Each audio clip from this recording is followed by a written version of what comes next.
നമസ്കാരം, മലയാളി വാർത്തയിലേക്ക് സ്വാഗതം. ഇന്ന് പുറത്ത് ഹോട്ടലിൽ നിന്ന് ഭക്ഷണം കഴിക്കാം എന്ന് കരുതി പുറത്തിറങ്ങിയാൽ പെട്ടുപോകും. കാരണം വാണിജ്യ ആവശ്യങ്ങൾക്കുള്ള പാചകവാതകത്തിൻ്റെ വില വർധനയിൽ പ്രതിഷേധിച്ച് ഹോട്ടലുകൾ ഇന്ന് പണിമുടക്കും. സംസ്ഥാന വ്യാപകമായ ഹോട്ടലുകൾ 24 മണിക്കൂർ അടച്ചിടുമെന്നാണ് Kerala hotel and restaurant association അറിയിച്ചിരിക്കുന്നത്. വാണിജ്യ ആവശ്യത്തിനുള്ള സിലിണ്ടറിൻ്റെ വില ഒറ്റയടിക്ക് 993 രൂപ വർദ്ധിപ്പിച്ച കേന്ദ്ര സർക്കാർ നടപടിയിലാണ് പ്രതിഷേധം. 19 കിലോ വാണിജ്യ സിലിണ്ടറിന് നിലവിൽ 3085 രൂപയാണ് നൽകേണ്ടത്. ഹോട്ടലുകൾ മുന്നോട്ട് കൊണ്ടുപോകാനാകാത്ത സാഹചര്യമാണ് നിലവിലെന്നും അസോസിയേഷൻ പറഞ്ഞു.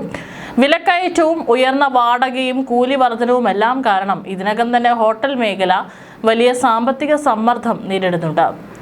നിലവിലെ സിലിണ്ടർ ക്ഷാമം മൂലം ഇപ്പോൾ തന്നെ 50% താഴെ ഹോട്ടലുകൾ മാത്രമേ പ്രവർത്തിക്കുന്നുള്ളൂ. നിലവിലെ സാഹചര്യത്തിൽ ഹോട്ടലുകൾ മുന്നോട്ട് കൊണ്ടുപോകാനാകാത്ത സാഹചര്യമാണെന്നും അസോസിയേഷൻ പറഞ്ഞു. വാണിജ്യ സിലിണ്ടറിന് ഒറ്റയടിക്ക് 1000 രൂപയോളം വർദ്ധിപ്പിച്ച നടപടി ഹോട്ടൽ മേഖലയെ കടുത്ത പ്രതിസന്ധിയിലാക്കിയ സാഹചര്യത്തിലാണ് ഇത്തരമൊരു സമരത്തിലേക്ക് നീങ്ങാൻ ഉടമകൾ നിർബന്ധിതരായത്. ആയിരക്കണക്കിന് ചെറുകിട വ്യാപാരികളാണ് ഈ അമിത സാമ്പത്തിക ഭാരം താങ്ങാനാകാതെ വലിയ ആശങ്കയിലാക്കിയിരിക്കുന്നത്.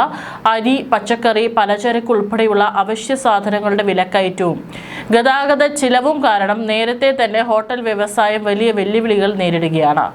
ഇതിനിടയിലാണ് വാണിജ്യ സിലിണ്ടറുകൾക്ക് അമിതമായി വില കൂട്ടിയത്.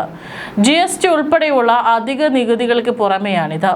ഇത് കേരളത്തിലെ ഹോട്ടൽ വ്യവസായത്തിൻ്റെ നട്ടെല്ലൊടിക്കുന്ന നടപടിയാണെന്നും ഭാരവാഹികൾ ചൂണ്ടിക്കാണിക്കുന്നു. പാചകവാതക വില ഇത്രത്തോളം വർദ്ധിച്ചാൽ ഹോട്ടലുകളിലെ ഭക്ഷണവില ആനുപാതികമായി വർദ്ധിപ്പിക്കേണ്ടി വരും. എന്നാൽ ഭക്ഷണത്തിന് വില കൂട്ടുന്നത് സാധാരണക്കാരായ ഉപഭോക്താക്കളെയും റെസ്റ്റോറൻറ്റുകളെ ആശ്രയിക്കുന്നവരെയുമാണ് ഏറ്റവും കൂടുതൽ ബാധിക്കുക. ഭക്ഷണ സാധനങ്ങളുടെ വില കൂട്ടിയാൽ ആളുകൾ ഹോട്ടലിലേക്ക് വരുന്നത് കുറയുമെന്ന വലിയ ആശങ്കയും വ്യാപാരികൾക്കുണ്ട്. കോവിഡിന് ശേഷം പതുക്കെ കരകയറി തുടങ്ങിയ ഹോട്ടൽ മേഖലയ്ക്ക് താങ്ങാൻ കഴിയുന്നതിലും അപ്പുറമാണ് വാണിജ്യ സിലിണ്ടർ വിലയിലുള്ള ഈ പുതിയ ഭാരം. ഉയർന്ന വൈദ്യുതി നിരക്ക്, കെട്ടിട നികുതി, തൊഴിലാളികളുടെ കൂലി എന്നിവയ്ക്ക് പുറമെയാണ് പാചകവാതക വിലയും ഇവർക്ക് ഇരട്ടടിയാകുന്നത്. നിയന്ത്രണാതീതമായ വിലക്കയറ്റം ഉടൻ അവസാനിപ്പിക്കണമെന്നും വർദ്ധിപ്പിച്ച തുക പിൻവലിക്കാൻ സർക്കാർ അടിയന്തരമായി ഇടപെടണമെന്നുമാണ് സ്വകാര്യ ഹോട്ടൽ ഉടമകളുടെ പ്രധാന ആവശ്യം. ഗാർഹിക ആവശ്യങ്ങൾക്കുള്ള സിലിണ്ടറുകളും വാണിജ്യ ആവശ്യങ്ങൾക്കുള്ളവയും തമ്മിലുള്ള വിലയിലെ അന്തരവും വളരെ വലുതാണ്. വാണിജ്യ ആവശ്യങ്ങൾക്കുള്ള പാചകവാതകത്തിന് അമിതമായി ഈടാക്കുന്ന നികുതി ഒഴിവാക്കാൻ വിട്ടുവീഴ്ചകൾ ഉണ്ടാകണം. വലിയ സാമ്പത്തിക നഷ്ടം നേരിടുന്ന ഹോട്ടൽ മേഖലയെ സംരക്ഷിക്കാൻ കേന്ദ്ര സംസ്ഥാന സർക്കാരുകൾ പ്രത്യേക പാക്കേജുകൾ പ്രഖ്യാപിക്കണമെന്നും Kerala hotel and restaurant association ആവശ്യപ്പെടുന്നുണ്ട്.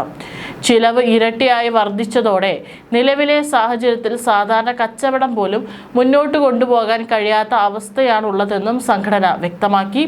സംസ്ഥാനത്തെ ലക്ഷക്കണക്കിന് ചെറിയ ഭക്ഷണശാലകൾ, ബേക്കറികൾ മുതൽ 5 സ്റ്റാർ ഹോട്ടലുകൾ വരെ ഒറ്റക്കെട്ടായി സമരത്തിന്റെ ഭാഗമാകുന്നതോടെ പൊതുജീവിതം ഭാഗികമായി സ്തംഭിക്കാൻ സാധ്യതയുണ്ട്.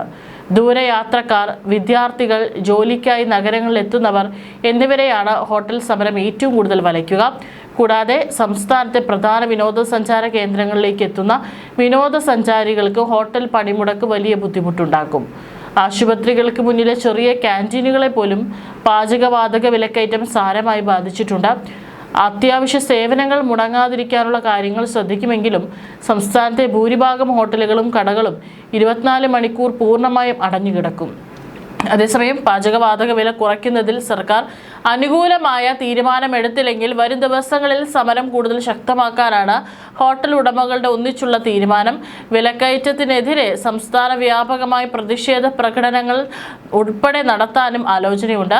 അധികൃതർ ഉണർന്ന് പ്രവർത്തിച്ചില്ലെങ്കിൽ അനിശ്ചിതകാല പണിമുടക്ക് ഉൾപ്പെടെയുള്ള കടുത്ത നടപടികളിലേക്ക് കടക്കുമെന്നും Kerala hotel and restaurant association മുന്നറിയിപ്പ് നൽകിയിട്ടുണ്ട്. ഹോട്ടൽ വ്യാപാരികളുടെ ആവശ്യങ്ങൾ അനുഭാവപൂർവ്വം പരിഗണിച്ച് പ്രശ്നപരിഹാരത്തിന് സർക്കാർ ഉടനടി തയ്യാറാകണമെന്നാണ് പൊതുസമൂഹവും അഭിപ്രായപ്പെടുന്നത്.